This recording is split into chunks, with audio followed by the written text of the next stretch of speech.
तो यहाँ तक आ जाती है कि उस पर्सन ने ये उसका थॉट्स आए और उसके ब्रेन का इस तरह से स्ट्रक्चर हो जाएगा।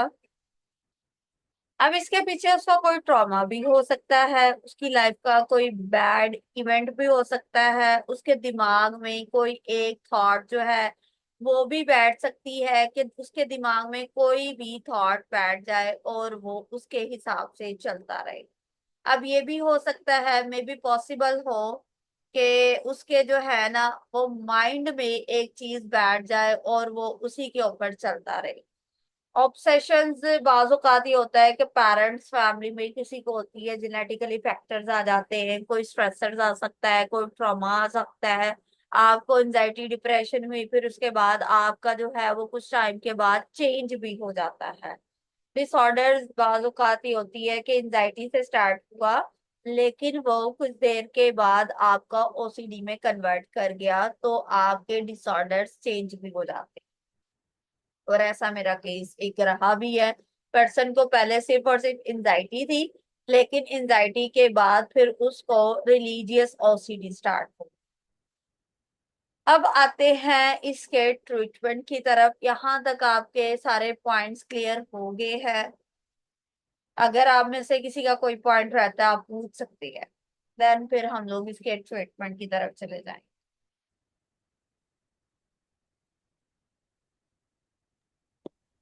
जी अस्सलाम वालेकुम। आपने ये बताया है कि इसमें जो है स्टमक पे भी असरअंदाज होता है, तो ज़रा सा उस पॉइंट को क्लियर कर दीजिए क्योंकि बीच में लिंक टूट गया था। ओके, ठीक है।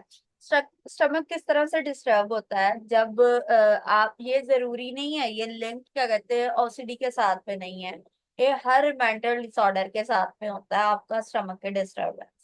जैसे कुछ लोग हमारा ना जैसे ही हम अपनी किसी भी चीज का स्ट्रेस लेते हैं ना, ओवर थिंकिंग कर ली, किसी भी बात को सोचने लग गए आप, एक्सेसिव थोड़ा सा भी ज्यादा सोचते हैं ना, उससे क्या होगा कि आपका जो स्टमक है उसने विद इन सेकेंड में डिस्टर्ब हो जाना है। एक दिन आपने स्ट्रेस लिया, अगले दिन आपका स्टमक खराब, आपको डायरिया हो सकता है, आपको लूज मोशन लग सकते हैं, आपके पेट में दर्द होना स्टार्ट हो सकता है कि आपका डाइजेस्टिव सिस्टम स्टार्ट खराब हो जाए। आपको ऐसे लगेगा कि मैं कुछ खा रहा हूँ और मुझे हजम नहीं हो रहा, मेरा पेट जो है वो हवा खारिज कर रहा है, ठीक है, आपको गैस होनी स्टार्ट हो जाती है, वो बेसिकली आपके स्ट्रेस की वजह से होगी। तो इसलिए जो जिस पर्सन को अब नहीं पता है कि ओसीडी क्या है, मेंटल डिसऑर्डर क्या है, स्ट्रेस क्या है, अब उसे तो यही लगना है कि मुझे जो है वो मैदे का मसला होगा, और वो किसी भी उसके पास चला जाएगा जो यानी कि इसको ट्रीट करते हैं स्टमक के डॉक्टर्स। तो उन्होंने क्या करना है कि उसको स्टमक की मेडिसिन दे देनी है, साथ में उन्होंने उसके डिसऑर्डर के अकॉर्डिंग भी एक दो जो है ना वो प्रिस्क्राइब कर देनी होती है, लेकिन वो उस पर्सन को नहीं बताते हैं कि उसके साथ में साइकोलॉजिकल इशू है, ना कि उसके साथ में कोई मेडिकल इशू। ठीक है ये पॉइंट आपका? जी मैडम, ठीक है, थैंक यू। ये हो गया। अब बात करते हैं इसके ट्रीटमेंट की तरफ। इसके ट्रीटमेंट को हम किस तरह से देखते हैं? इसके ट्रीटमेंट में दो चीजें आती हैं। एक मिनट जरा।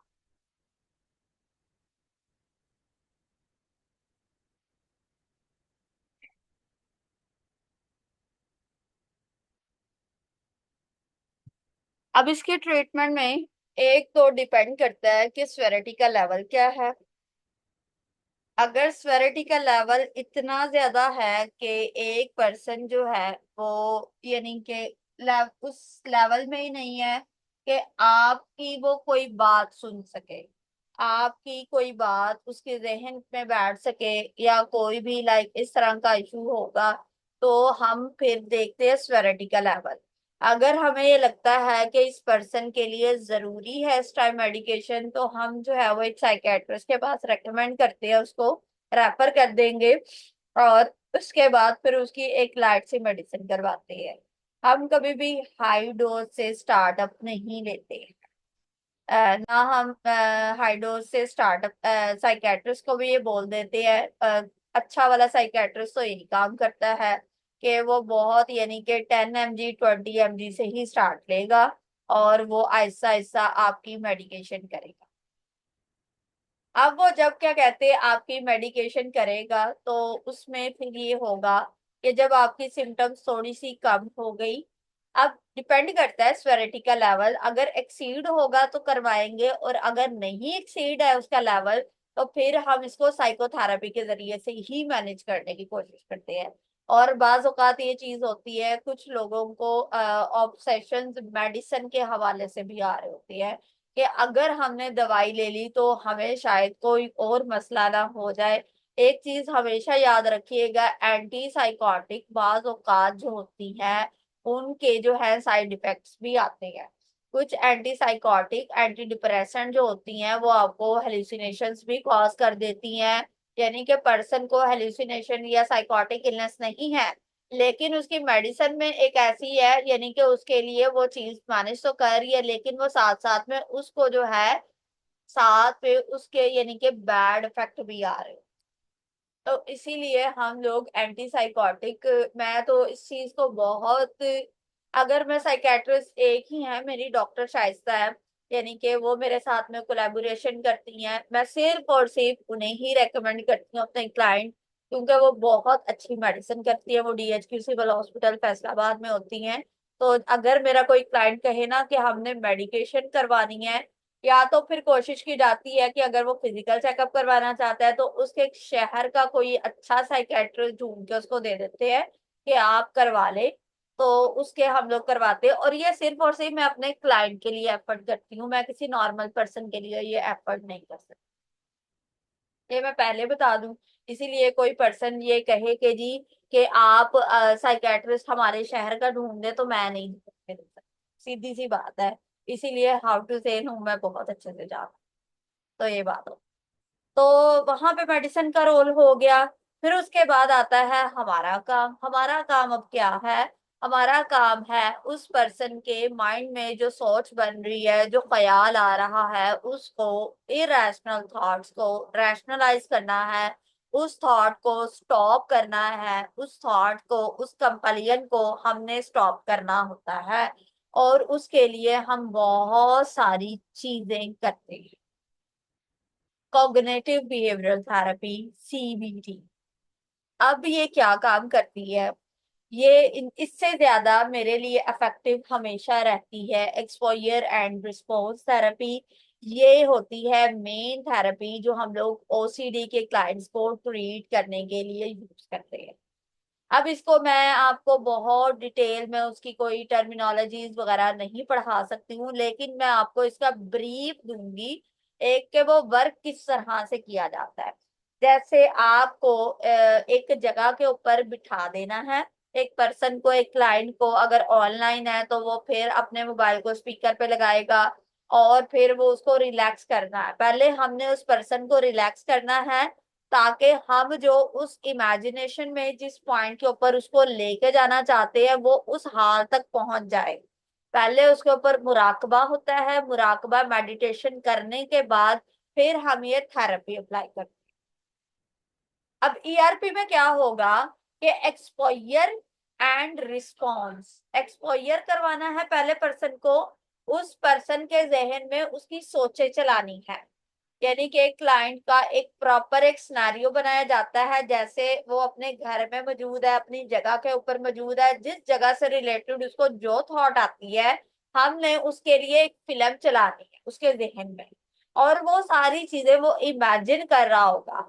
अब जैसे वो कहता है कि मैं इस जगह के ऊपर चला गया, मेरा एक क्लाइंट है सऊदी अरब में, मेरा उसके साथ में लास्ट सेशन हुआ, तो वो मुझे कहता है अगर मैं पत्थर के ऊपर से कूद जाऊंगा तो मुझे ऐसे लगेगा मेरी एंजाइटी पीक लेवल के ऊपर चले जाएगी। अब ये उसको ऑब्सेशन है, अगर मैं इसके ऊपर से गुजरूंगा तो मेरी एंजाइटी बढ़ जाएगी। इसीलिए अब वो क्या करता है कि वो पत्थरों को बिल्कुल भी नहीं फलांगेगा। वो उसको जब देख लेगा उसकी ऑब्सेशन स्टार्ट, इसके पास से गुजर गया, इसके ऊपर से गुजर गया, तो मेरे थॉट स्टार्ट।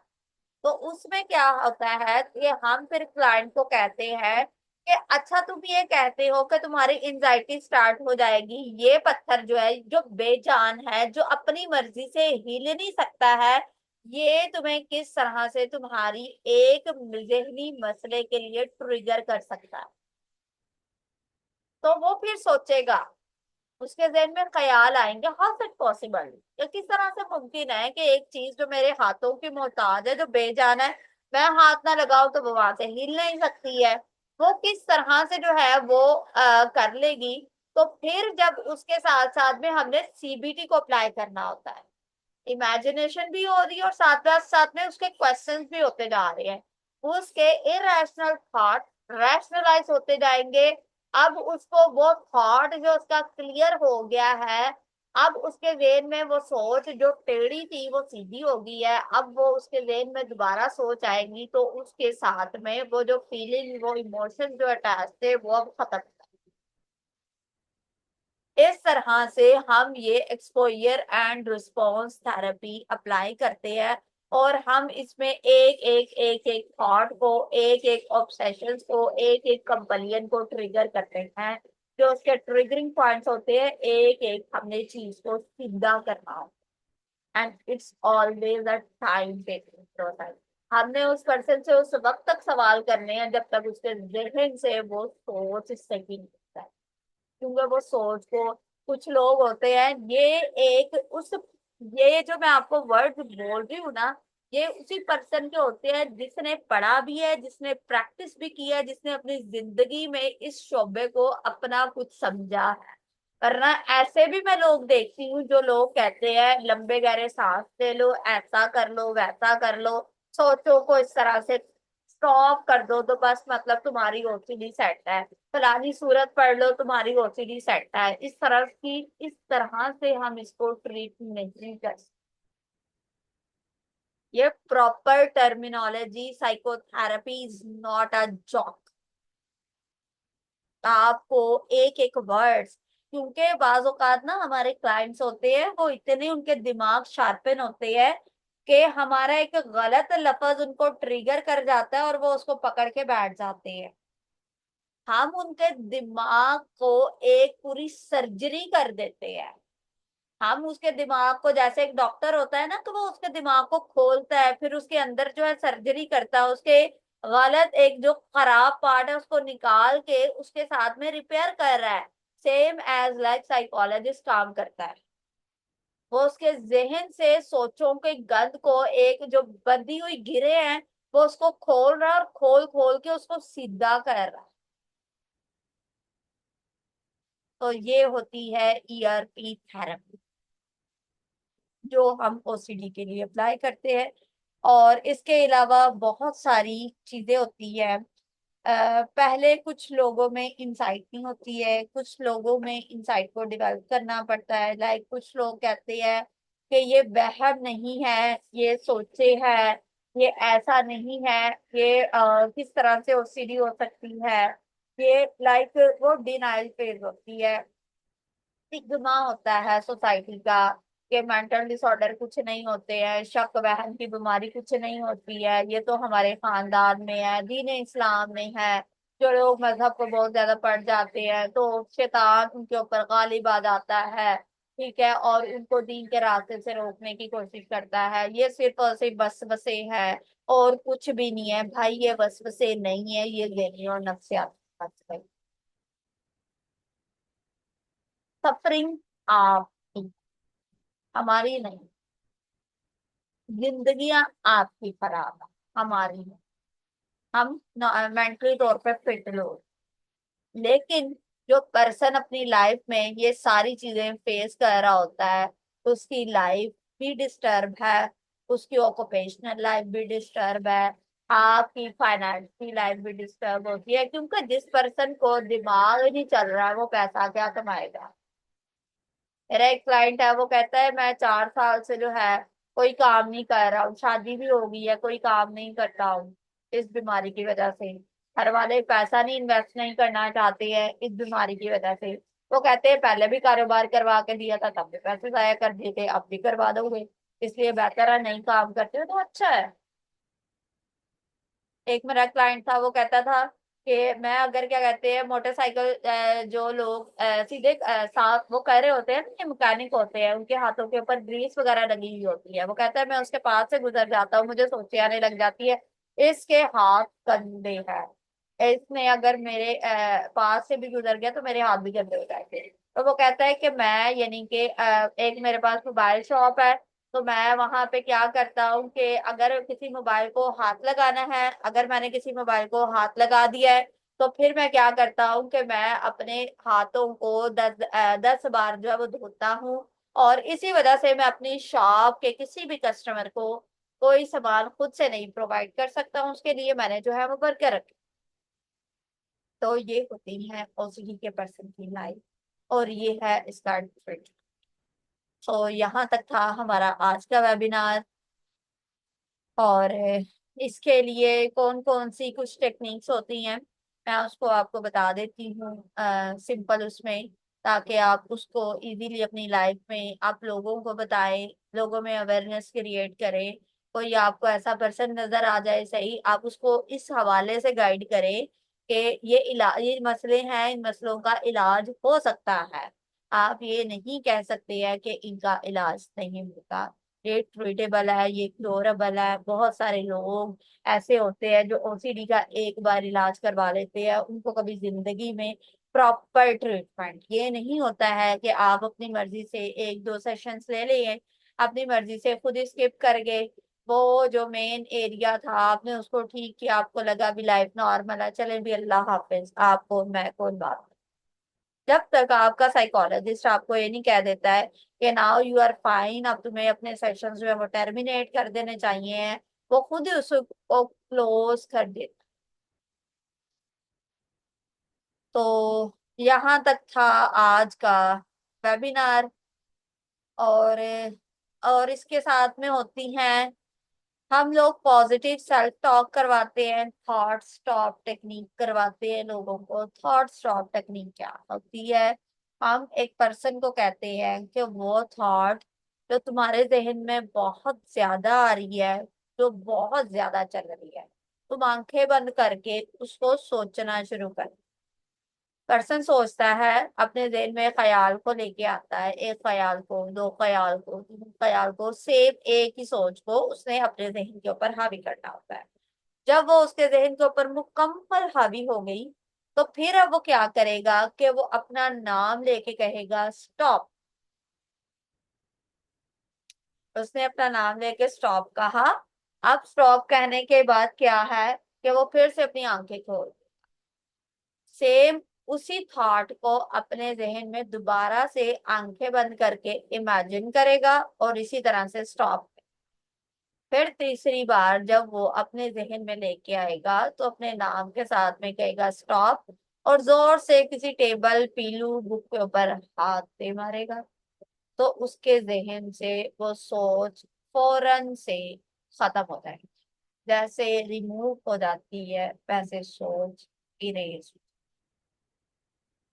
और वो चीज आप उसकी मैनेजिंग टेक्निक्स में हम लोग बताते हैं, और ये 3 बार करनी, एक दिन 3 टाइम्स करनी है पर डे में।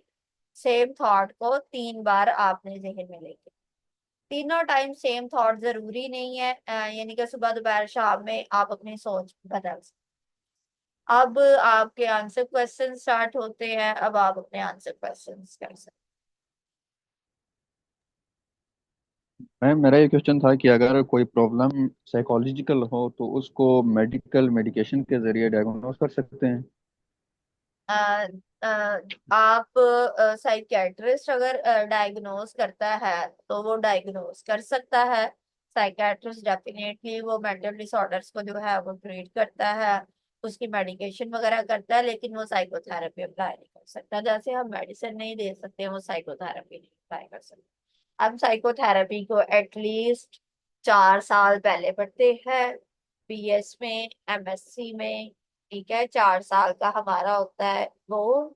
और फिर उसके बाद जब हम लोग स्पेशलाइजेशन करते हैं, एमएस करते हैं, तो 2 साल पढ़ते हैं, और अगर पीएमडीसी भी करते हैं तो 1.5 साल पढ़ते हैं। अब हमारी एजुकेशन एटलीस्ट 7 ईयर की होती है, 6 to 7 ईयर। तो आप इसको, क्या ये पॉसिबल है कि जिसने 2 सब्जेक्ट 6 महीने पढ़ी हो वो उसको ट्रीट कर ले किसी साइकोथेरेपी से? Is it possible? It's not possible. हमने फार्माकोलॉजी में मेडिसिन पढ़ी, तो इसका मतलब है हमने पढ़ लिया तो अब हम प्रिस्क्राइब करना शुरू कर दें। वो हमें तो इसलिए पढ़ाई जाती है ताकि हमें पता चल जाए सही कि क्लाइंट अगर आपके पास में ये वाली मेडिकेशन यूज करता हुआ आ रहा है तो आपको आइडिया हो जाए कि किस पर्सन किस डिसऑर्डर में फॉल करेगा। लेकिन उसका ट्रीटमेंट साइकोलॉजिकल वे से साइकेट्रिस्ट नहीं कर सकता, डॉक्टर साहब तो बिल्कुल नहीं कर सकते। लेकिन पाकिस्तान में हर चीज हो।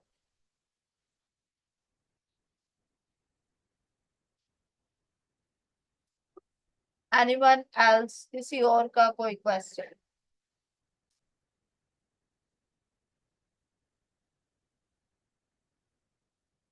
नहीं जी, मैं किसी को भी अपनी स्लाइड्स नहीं देती हूँ। मैं स्लाइड्स क्यों किसी को दूँ? आप वेबिनार सुने, अटेंड करें, इसकी रिकॉर्डिंग चेक करें, स्लाइड्स वाला कोई स्नैप। इसके अलावा किसी और का कोई क्वेश्चन है तो वो कर सकता है।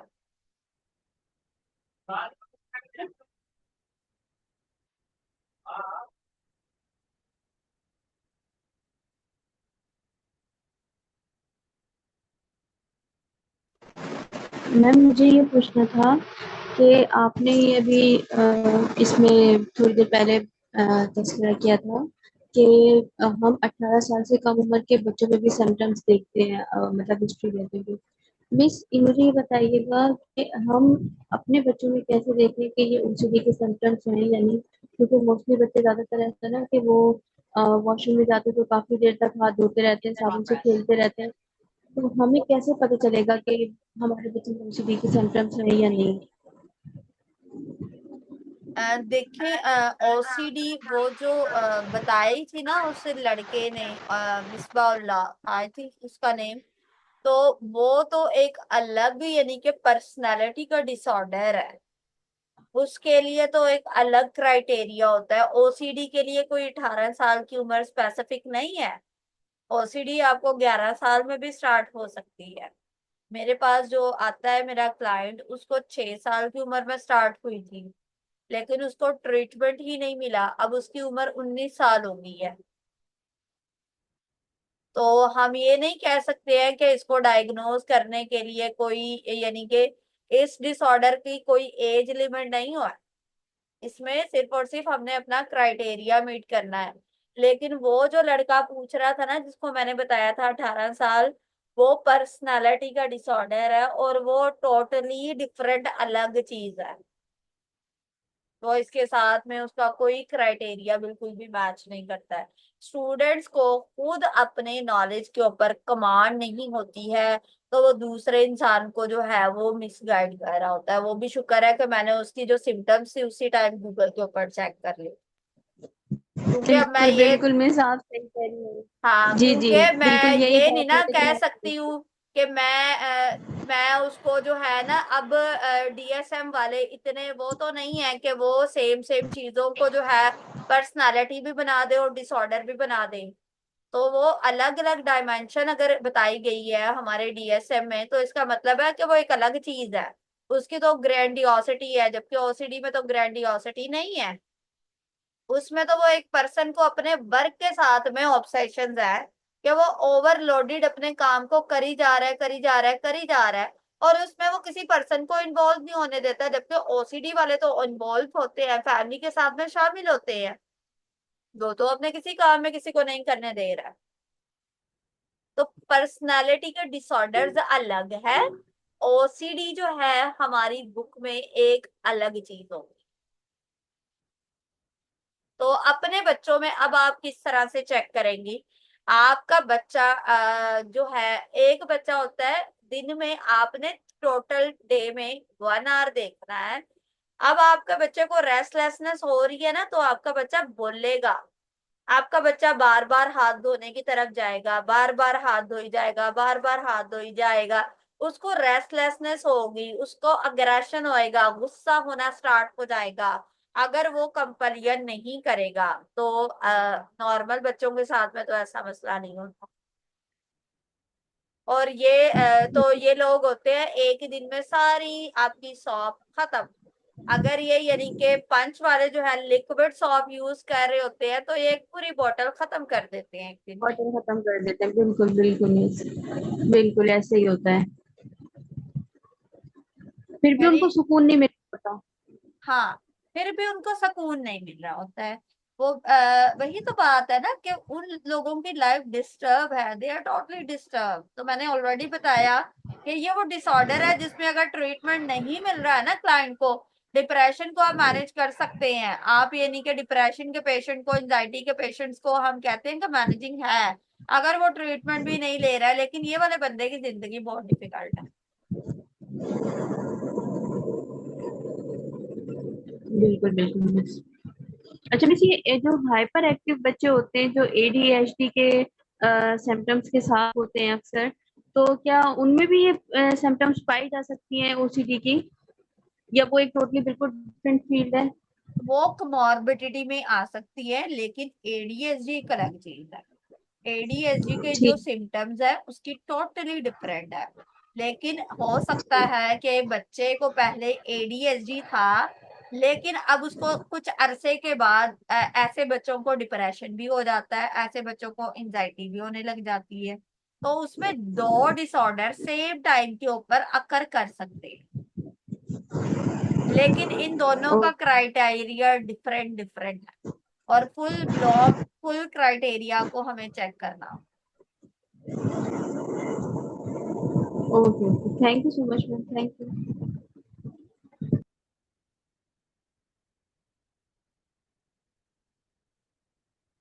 इसके अलावा किसी और पर्सन का कोई क्वेश्चन?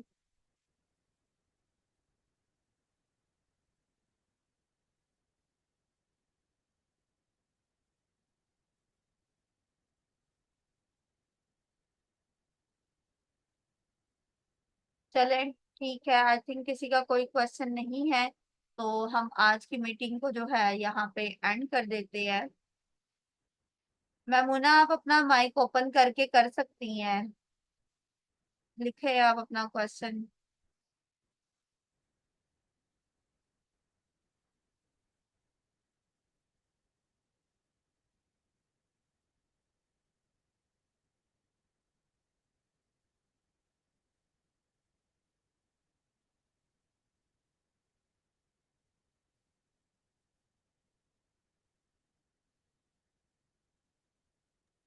अच्छा मैडम, वैसे ये बता दें कि ये ओसीडी और ये जो एंजाइटी है, डिप्रेशन है, इसमें फ़र्क क्या है? बेसिक बेसिक फ़र्क बता दें। हाँ, बेसिक फर्क, ये तीनों डिसऑर्डर जो है ना वो डिफरेंट है। डिप्रेशन में आपका लो मूड होता है, आपको जो है वो नेगेटिव थॉट्स आते हैं, आपके अंदर इनहिडोनिया नहीं होता है, आपको लैक ऑफ इंटरेस्ट होता है, प्लेयर सीकिंग एक्टिविटी आपको बिल्कुल भी फील नहीं हो रही होती है, यानी कि वो काम जिसको करके आपको खुशी मिलनी चाहिए है, वो काम करके भी अब आपको बिल्कुल भी खुशी नहीं मिलती। ठीक है, तो वो वाली चीज आपके अंदर अगर कॉल कर रही है होपलेसनेस है, आपको ऐसा फील होता है कि like you are nothing else, तुम्हारी जात तो दुनिया की हकीर तरीन जात है, आपको अपनी वर्थ का बिल्कुल, आप बहुत ज्यादा, आपकी सेल्फ एस्टीम लो है, आपका कंसंट्रेशन नहीं है,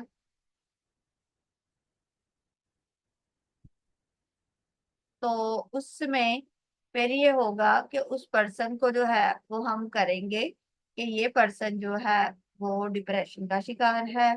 और एंजाइटी की अगर आप बात करते हैं तो एंजाइटी में ये चीज होती है कि एक पर्सन को फियर होता है, यानी कि फियर होगा, रेस्टलेसनेस होगी, फियरफुल थॉट्स आएंगे, उसको डर लगेगा कोई हादसा हो जाएगा, कोई वाकया पेश आ जाएगा, नोजिया, वॉमिटिंग और negative thinking, sleep disturb, stomach disturb होता है, खौफ की हालत हर वक्त छाई रहना, दैट्स कॉल्ड एंजाइटी। और डिप्रेशन आपको हमेशा पास्ट का होता है, एंजाइटी आपको हमेशा फ्यूचर। और ओसीडी को मैंने बहुत अच्छे से आपको एक्सप्लेन कर दिया। जी madam, thank you.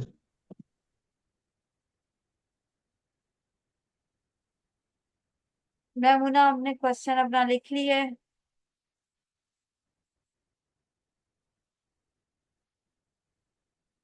Maimuna kindly be fast, अपना क्वेश्चन लिखें।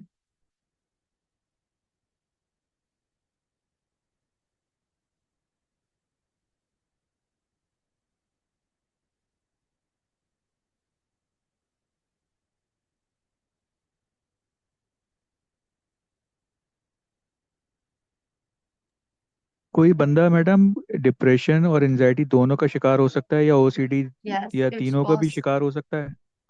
तीनों। या कुछ लोग ना, यानी कि कुछ कुछ सिम्टम्स होती हैं। बाज़ औक़ात ये चीज होती है कि जब एक पर्सन अपनी लाइफ में एक टाइम तक, यानी कि 10 10 12 12 साल तक जो है वो एंजाइटी में रहता है, एक पर्सन उसका ओवरकम नहीं कर सकता है, तो इतने अरसे तक जब एक लॉन्ग टर्म होती है वो फिर डिप्रेशन में भी लीड कर जाता है। उसको सिम्टम्स आनी स्टार्ट हो जाती हैं। और जब एक पर्सन जो है इतनी सारी ऑब्सेशंस कंप्लेन के साथ में चल रहा होता है, तो वो बंदे के अंदर फियर भी जनरेट हो जाता है, एंजाइटी भी जनरेट हो सकती है। लेकिन फुल ब्लॉम में एंजाइटी या जनरेट हो ये जरूरी नहीं। कुछ सिम्टम्स आ सकती हैं, कुछ में फुल ही आ जाती हैं। दो डिसऑर्डर जिसमें आ जाते हैं सेम फुल एरिया के साथ में, तो हम लोग उसको कोमॉर्बिडिटी कहते हैं। मैमूना, मैंने how to control overthinking, इसके ऊपर मैंने बहुत एक अच्छे से आपके साथ में वेबिनार किया हुआ है, ठीक है। और वो आप जाके उसकी रिकॉर्डिंग सुनिएगा, ताकि आपको आइडिया हो जाए कि किस तरह से हम अपनी ओवर थिंकिंग को कंट्रोल कर सकते हैं। जो मैंने ऑलरेडी टॉपिक्स कवर कर दिए हैं उसकी रिकॉर्डिंग्स मौजूद है मेरे यूट्यूब चैनल के ऊपर, वहां से जाके आपने चेक करनी है। क्योंकि मैं उसको बहुत लंबे लंबे चीजों से मैं उसको नहीं कर सकती। तो जो चीज आपके पास नहीं ना क्वेश्चन, जिस चीज का एक जवाब आपके पास मौजूद ही नहीं है, मैं उसको एक्सप्लेन जरूर करूंगी। लेकिन जिसे मैंने एज अ वेबिनार में कवर कर दिया है उसको मैं बिल्कुल भी नहीं करूंगी। आप बुरा ना बनाइएगा, बट ये चीज it's a time taking process. एक वेबिनार को डिजाइन करने में, एक वेबिनार को देने में 5 घंटे लगते हैं, और 5 घंटे का एक टाइम है। तो आपके लिए रिकॉर्डिंग मौजूद है, यूट्यूब पे जाए और उसको देखें आप। आपको जस्ट ओनली मैं सिंपल में कुछ टेक्निक्स बता देती हूँ। आपको एक मुराकबा करना होता है। एक अपने थॉट को, ये जो मैंने आज आपको बताई है ओवर थिंकिंग, यानी कि थॉट स्टॉप टेक्निक, आप इसको भी अप्लाई कर सकती हैं, यानी कि उस सोच को रोकने के लिए। आप मैंने आपको एक चीज बताई थी, न्यूरोपाथ। न्यूरोपाथ क्या चीज है? न्यूरोपाथ ये होता है कि हम जब एक चीज मुसलसल एक्सेसिवली सोच रहे हैं, अब वो न्यूरोपाथ मेरे जहन में एक बन गया है, एक यानी कि रास्ता बन गया है। जैसे मुझे कोई मेरी जिंदगी में बात हो जाएगी, मैंने अब मुसलसल सोचने की आदत डाल ली है, तो क्या होगा कि मेरा जहन क्या करेगा कि वो उसको सोचना शुरू कर देगा। क्योंकि उसके दिमाग ने मेरे उस अनकॉन्शियस में जाके मुझे रिविजिट करवाएगा कि तुम्हारा काम है सोचना। वो एक पाथ बना हुआ है। अब आपने अपने जहन को उसके अल्टरनेटिव पाथ देने हैं। आपको सोच आती है, उठ जाओ वहां से। आपके इमोशंस, कभी भी आप रो रहे हो ना, आप हंस नहीं सकते हो 21 मिनट तक। रिसर्च कहती है 12 मिनट, 12 मिनट नहीं है। आप कभी खुद भी ऑब्जॉर्व करके देख लीजिएगा कि अगर आपको गुस्सा आ रहा है तो उस गुस्से का ड्यूरेशन कितनी देर हो। एटलीस्ट 21 मिनट तक आपका गुस्से की हालत रहती है। मैं आपको कहूंगी ना गुस्से की हालत में मुस्कुराना शुरू कर दो, आप नहीं मुस्कुराओ। मैं आपको कह दूंगी रोना शुरू कर दो, आप नहीं रो रहे। आपको भूख लगी और मैं कहूंगी हंसना शुरू कर दो, आप नहीं। अब हम क्या करेंगे कि हम उस टाइम एक्टिविटीज को जनरेट कर देंगे। एक्टिविटीज को कैसे जनरेट करना है कि जैसे हमने पानी पी लिया, उस जगह से मूव ऑन कर गए, किसी एक्टिविटी को करना स्टार्ट कर दिया, कोई बुक पढ़नी स्टार्ट कर दी, किसी काम में अपने आप को इंगेज कर लिया, एनी एक्टिविटी। चाय बना के चाय बनाने लग गए, चाय बना के पीना शुरू कर दिया। लोग कहते हैं हमारे इमोशंस खराब हो जाते हैं, उदासी छा जाती है, तो हम उसको कैसे फौरन से ठीक कर ले। तो मैं कहूंगी भाई कैसे आप ठीक कर सकते हो। आप कोई बटन थोड़ी लगा के बैठे अपने अंदर कि आपने बटन को ऑन कर दिया तो ऑफ कर दोगे। इतनी जल्दी तो आपके इमोशंस चेंज नहीं हो सकते हैं। आपको अपने आप को टाइम देना होता है। आपने लोग क्या करते हैं, आपका कोई चीज हो वो अपने आप को फौरन से सीधा करने लग जाएंगे, नहीं नहीं नहीं नहीं मैं तो मस्त सोचूंगा, मैं तो मस्त सोचूंगा, मैं तो बिल्कुल भी उदास नहीं होऊंगा, मैं तो अपने आप को भी सेट करता हूँ करता हूँ करता हूँ सेट करता हूँ। आपने भाई छोड़ देना उस टाइम अपने आप। इट्स ओके, आप इंसान है और हर इंसान के अंदर इमोशन पाए जाते हैं। हर इंसान डिस्टर्ब भी हो सकता है, हर इंसान किसी भी वे में जा सकता है। आप अपने आप को वक्त दें। आप अपने आप को किस तरह से देंगे? आप चाय पी लें, खाना खा लें, वॉक कर लें, बच्चों से बात कर, मूवी देख ले, 1 घंटा सो जाए, अपने आप के साथ में सॉफ्ट स्पोकन। तो इस तरह से आप नॉर्मल। चलें जी, आज का वेबिनार हो गया है। अब जिन मेंबर्स ने आज का वेबिनार अटेंड किया है, अगर अब ग्रुप में किसी ने कोई क्वेश्चन पूछा उसकी आज मैं टका दी कर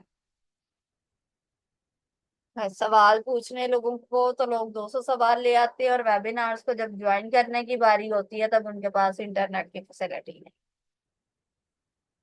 तो आप जिन जिन मेंबर्स ने अपना जो है आज का वेबिनार अटेंड किया है, आपने जो कुछ सीखा है, I really do not need your word, जजाकल्ला, माशाल्लाह, बहुत अच्छा था, आपने बहुत अच्छे से ये बताया। ये मुझे भी पता होता है कि मैं हर चीज को, हर ईच एंड एवरी पॉइंट को बहुत अच्छे से क्लियर करती हूँ। आप यहाँ से जो सीख के जाते हैं वो आपने बताना होता है अपने रिव्यू। तो आपने वैसा रिव्यू लिखना है कि आपने आज के वेबिनार से क्या सीखा। ठीक है, ग्रुप ओपन होगा तब आपने अपने रिव्यू जो है ना, अपने नाम को लिखने के बाद टाइप करके ग्रुप में सेंड करनी है। दुआओं में याद रखिएगा। अल्लाह हाफिज।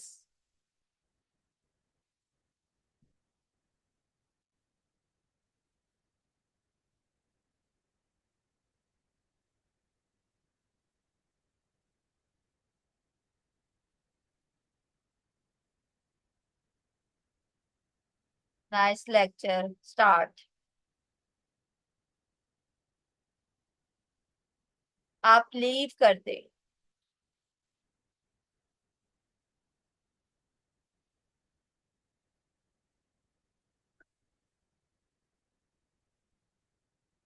जजाकल्ला।